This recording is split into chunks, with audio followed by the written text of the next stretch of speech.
So David, Yes, my friend. tell me, why the school? Why education? I mean, You were a famous sprinter.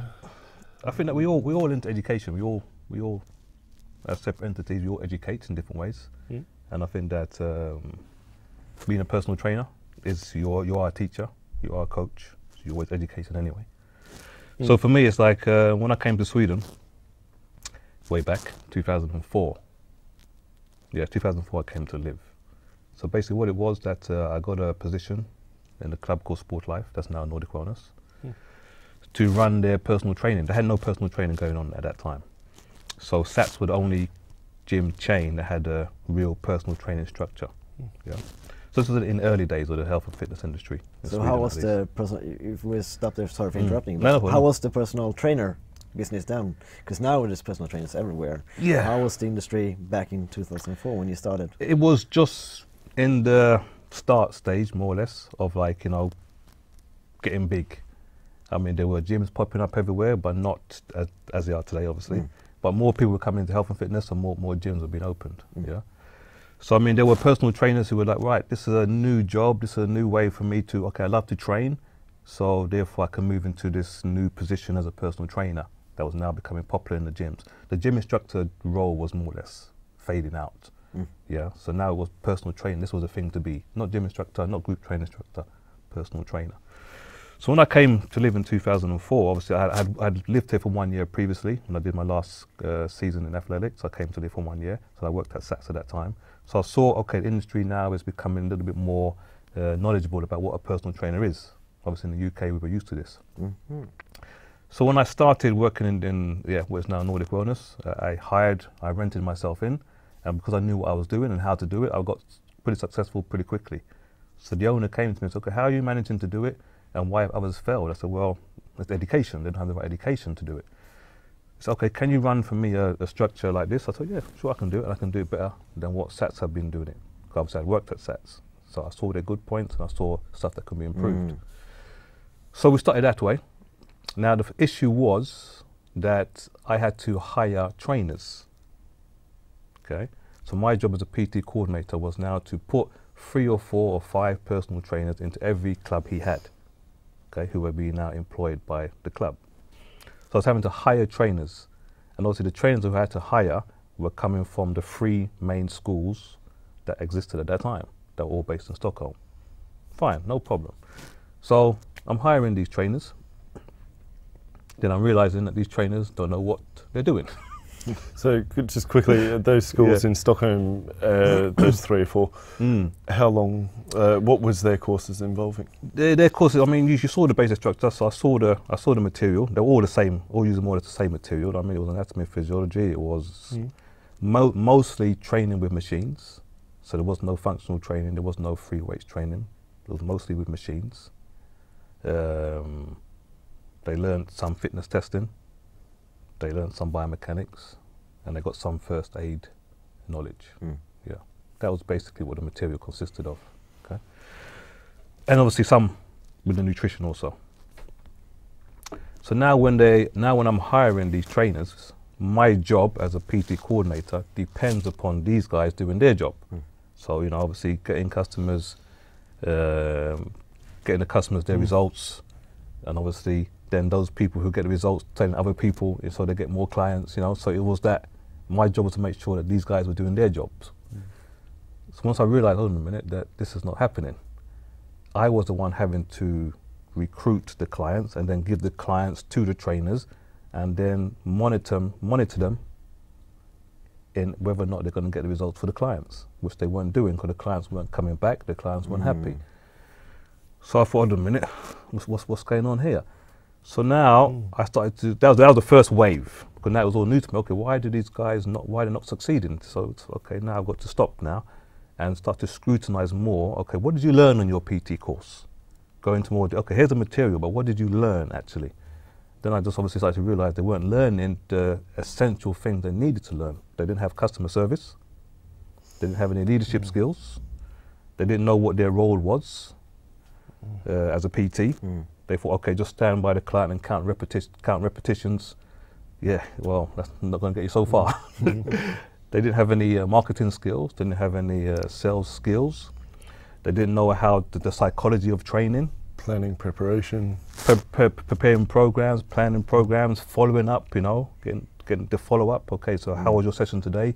Get the feedback. It was okay, no, none of this was in place. It was just the basic rudiments of. So it's kind of just like the biomechanics or the like proper, this is a squat, not Exactly. the service-minded Not a part no, of it. no. So that didn't exist. That didn't exist, you know. So now I thought, all right, I've got to start to teach that. Then from this, okay, why am I starting to teach you what you should already have got on your PT course, which you spent 80,000 crowns on? This should have been the you know, because the other knowledge you can read in a book. You can read about anatomy and physiology in a book. You just buy a book about anatomy and physiology, you know. So it's nothing that you need to go and pay 80,000 crowns for, you know. So you can just get it for free. So you need to know how the job works in reality and what you need to be successful in reality, the fine tuning, the attention to details, you know, the elements, the different elements. So okay, right, instead of me having to now take so much of my time to reteach you again, it's better that I start my own school. So together with a guy called, you might have heard of him, Jarkko Kortelainen, maybe you heard of him. So basically I was probably the first fully booked PT that there was in Sweden at that time, and he became the second one. So we decided, okay, right, we've got so much that we can offer people, let's start our own school. So we started our own school within the Nordic Sport Life Nordic Wellness chain. So we said, okay, right, in order to come and work in this club as a trainer, you need to come to us, because our jobs depend on you doing your job. So it wasn't like, okay, you're going to apply for a job, you're going to go to the Platsworth or the you know, the boss of the gym and get a job. He doesn't care if you succeed or fail so much. His job is to make sure the club has members, right? But my job as a coordinator was to make sure that you had PT clients, because obviously this was something that the members needed, someone to help them, because there was no more gym instructor. So there was no one walking around the gym trying to assist people in how to, you know, basic programs that was faded out. Too expensive for the clubs to have. So now the personal trainer was taking that role, right? So there needed to be someone with the knowledge on the gym floor to help people out, but now you have to pay for it. Now if you're a PT and you can't get the customers to buy your service, then there's no one on the gym floor. Because obviously we know what happens when there's no one on the gym floor. You see many mistakes, many, you know, bad technique and stuff like that. So moving on from there, basically, it's like, that was the first PT school I had. And that was like a guinea pig to see, okay, does this work? So when I left that company now, and I started, you guys know I started with DS, this was something that now evolved out of the first PT school we had, you know. So a lot of the things that we got wrong with the first PT school, we put right with DS. Okay. And obviously now the industry is blowing up. There's gyms everywhere, which means there's a need for more trainers. Okay. Which obviously means that now everyone's going to go to school in Stockholm. So my idea with DS was basically put an education in every city where there's a gym. So rather than you having to go from Luleå or Umeå all the way to Stockholm or Gothenburg, we will come to you. So we, as the teachers, will travel to Luleå or Umeå. So that saves you obviously 3 weeks away from home. It saves you 3 weeks of hotel expenses, 3 weeks of obviously you know, travel expenses, all that kind of stuff. We bring the education to you, and we use the gym in your local city. So that was how DS got very big, because we now were like in 30 cities in Sweden. Okay. The problem there, which is not going to happen now with us, the problem is that as we grew so big, you have to imagine, this was a vision that I had. So it was my philosophy, my experience, my knowledge that went into the school. But of course, in 30 cities, maybe doing 3 or 4 educations in each city, obviously I'm not going to be there all the time. This is my boy, yeah. This is very difficult, right? So obviously now I'm having to hire teachers in. And obviously once you hire people in, as you guys know, you can no longer monitor the quality. Because now you're diluting, you're teaching the teachers how to teach. But now all they've got is the material. So I'm back to how the other schools were. Here's just the material, go and teach it. You're not giving your person, you're not there to give your personal experience, your knowledge, your enthusiasm, your passion, you know, your industry knowledge, your, you know, everything you picked up, everything I'd picked up, all the mistakes I'd made, you know, all the things I'd done right. I'm not there to teach you now. It's just a material. So it started becoming what it was before. Exactly. What the other ones did Quantity over before. quality. Yeah. Exactly. And that's where the problems came. So people were expecting me to go and teach. And now where's David? He's not here. Okay, here's, like you said with the CrossFit guy. You're expecting Here's that- a that's substitute. but- You know what I mean? It's not the same thing. Yeah. And you're paying 25, 30,000 crowns plus, you know? So it's not the same thing. So obviously, and that person who's there, he's just doing it for the paycheck, right? I'm doing it for my paycheck. So after the class, if you've got any questions, ask me tomorrow. But for me, it's like, any questions, ask me tonight, before tomorrow. So when you come tomorrow, you have your doubts answered from the previous day. Yeah? So obviously, if it's not your product, you're not going to burn for it. It's someone else's product that you're going to, you know, okay, I'm just teaching this out because I'm going to get paid for it, right? So that's where the problems came there, is that when I was hiring teachers in the local cities, they weren't doing the product the way it should have been taught out, right? So that's why I mean, education for me in this industry is, we talked about it earlier, we've lost the health side of it. It is the health and fitness industry, but now we've moved away again. It's gone back like it was 30 years ago. We've moved, where it was just the fitness industry. Health came into it because we realized with the scientific and the medical reports that training, good nutrition, good recovery was important for your health. So it became the health and fitness industry. Now we're moving back again into the fitness industry, with this boom of, you know, men's physique, bikini fitness, all these diets, all these, you know, trends in training. Is about fitness. Instagram, Facebook, how do I look on the outside? The inside has now been neglected, right? So we moved away from the health part of it. So education for me is a passion that I burn for, because, you know, society needs the health aspect. That's crucial. If we want to have a longer lifespan and a better quality of life, we need the health aspect. And as trainers, and the people to pass that knowledge over is the trainers. When I say trainers, I mean nutritionists, I mean masseurs, I mean chiropractors, osteopaths, personal trainers, sports coach. We're the ones who pass over that knowledge, because that's what we should have studied. And that's why I'm so grateful that I've met the three of you guys, because I know you guys are experts in your own area. And combined, we can do something really great. Because I've never worked with people where I've been able to learn from them. When I've worked as a teacher. Right. No, I've always been the one with the most knowledge in every department. Yeah. So it's always been, I'm feeding people. Wow. Yeah. So now when listening to Daniel, you see I was quiet. Yeah, because he's feeding me. But that hasn't Yeah, I got a happened bit yet. confused. Has never happened before. Great. Yeah, it's like, it's always like, okay, Dave, what should I do now? David, what have you learned? What course have you been on? You know? So it's always been that way since I've been in Sweden. And the people, I've always tried to work with people that have knowledge that I can learn from, that increases my knowledge. But it's been very hard because, you know, most people, it's like, okay, they don't study, number one. They read fitness magazine. Yeah. They read what someone's written on their blog. So their knowledge is limited. There's no foundation for their knowledge. So obviously then me, who's one reading, and obviously going on courses and taking seminars and reading books, you know, I'm the one having to pass it on all the time. So now with what we have and the experience that we have, I don't think anyone can compare to what we can give to the potential students that are out there.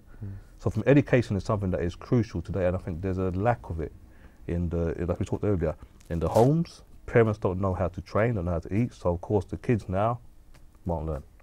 In the schools, then in the workplace, then we're wondering why there's so many health problems. Well, it's a sequence of events that you can kill but you need to go back, like you said, back to basics. But then, who are the ones to teach? So now, for example, out of DS, there came around, okay, before we started with DS, there was 4 schools in 2006-07, 4 schools. Now in Sweden, right? Now there's over 50.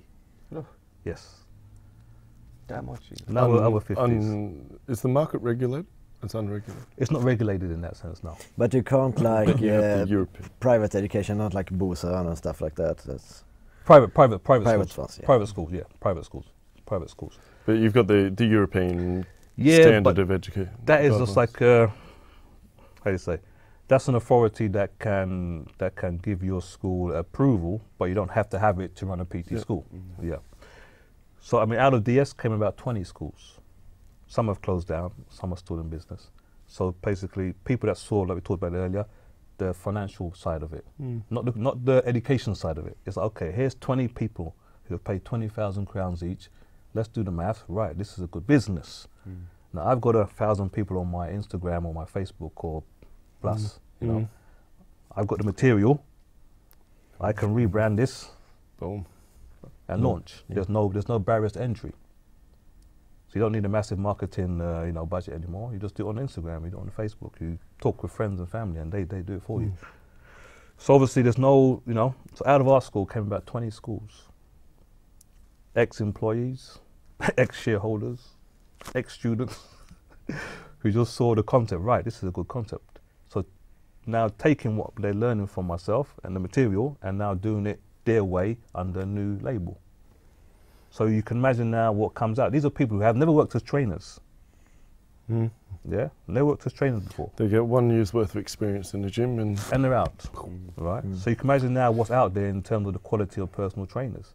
And the personal training schools that have been here since the 90s, they're in that bubble of, right, let's charge as much as we can for a course and then send these students out.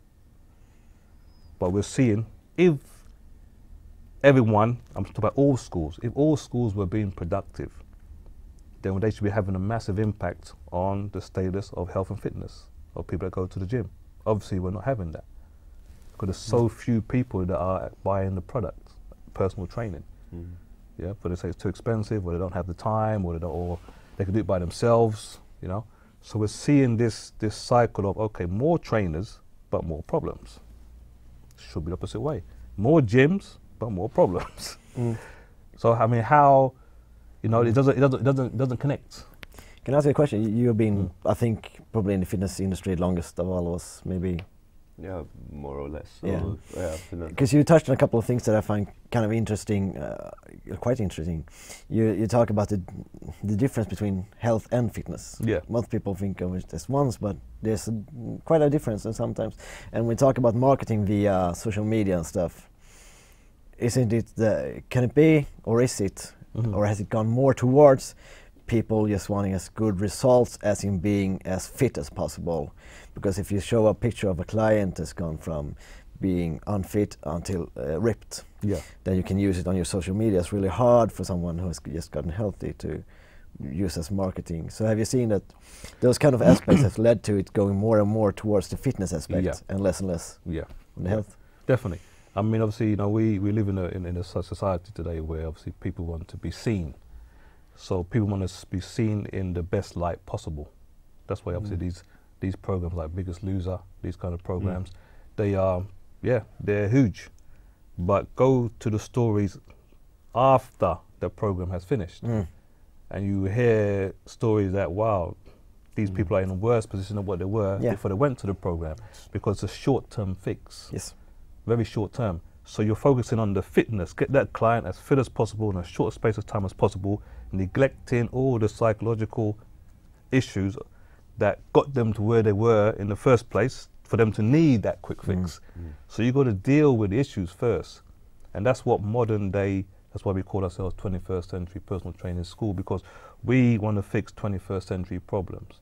And the problems today are, one, that we have moved from health, we've moved from the holistic side of things, and we're focusing on the superficial. And by focusing on the superficial, we want to make shortcuts with the nutrition, with the training, with sleep. Let me sleep 4 hours. But 4 hours is not enough. So yeah, you might hear someone like Arnold Schwarzenegger in a motivational speech, I slept 4 hours. I'm pretty sure he didn't do it every day. He does it, it's a sound bite. It sounds good. Wow, I could be like Arnold. Yeah, but it's a sound, he didn't live that life, because if he did, he wouldn't be where he was. Yes. He maybe did it for a short period of time on a film set. Right, you've got to sleep 4 hours for maybe 2 or 3 days. But I guarantee you he recovered efficiently after that time. So it's just a sound bite. Don't look into the sound bite. You have to understand that.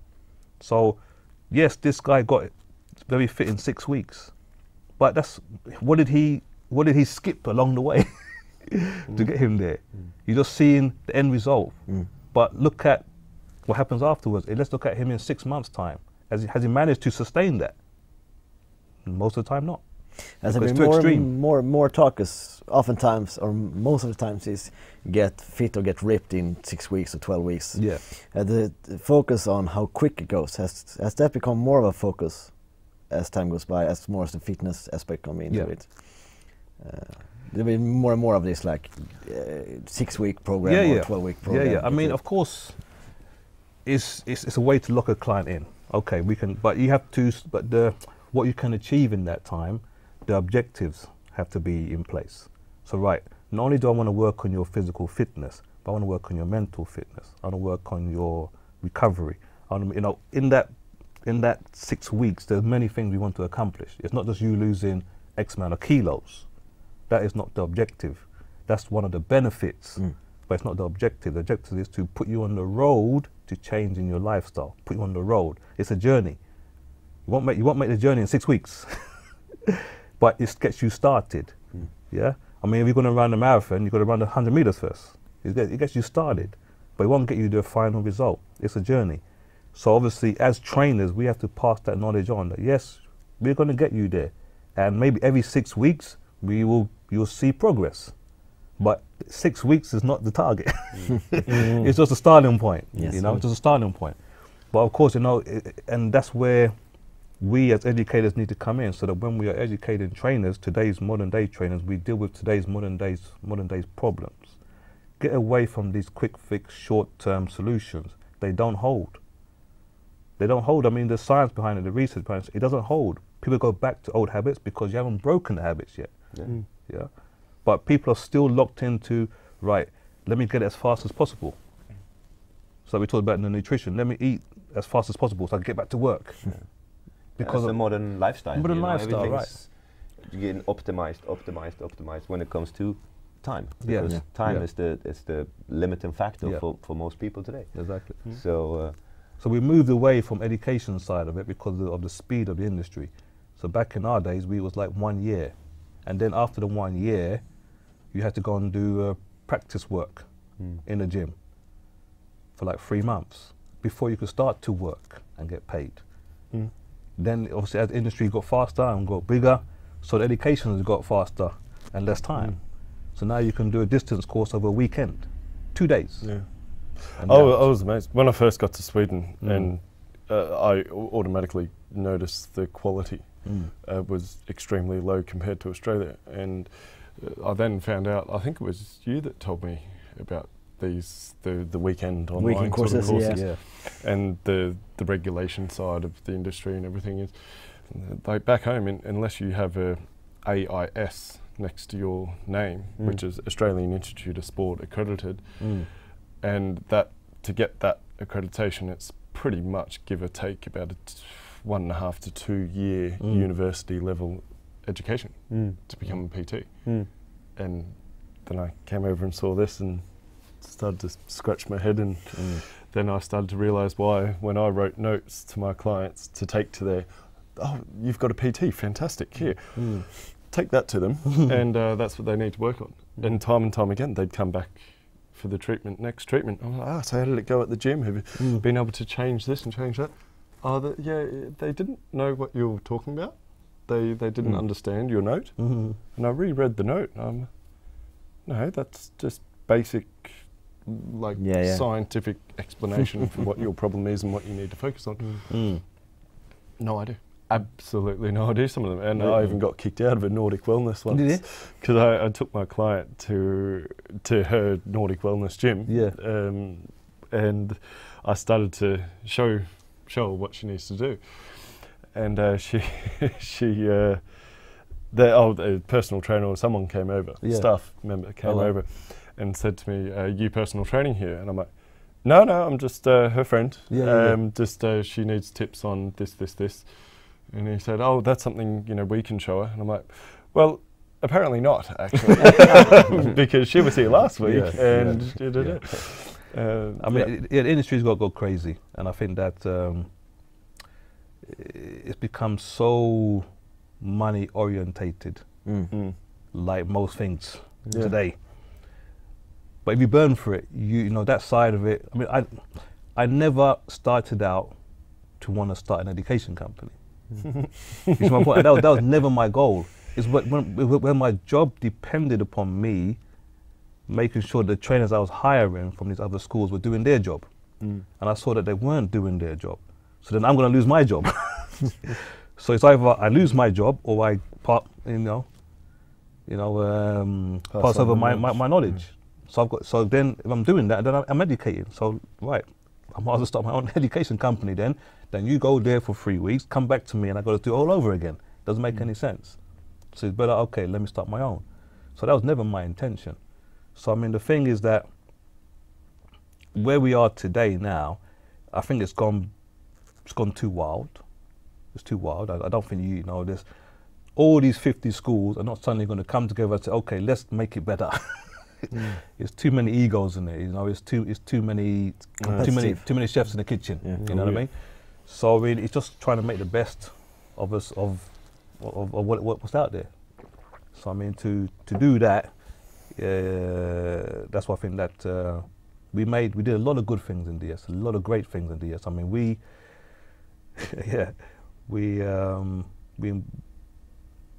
educated maybe, we were in Sweden, Norway, Denmark, over 6,000 trainers.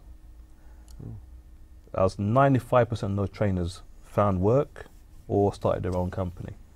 So you can imagine how many people got jobs, how much boost in the economy came from us having this education company.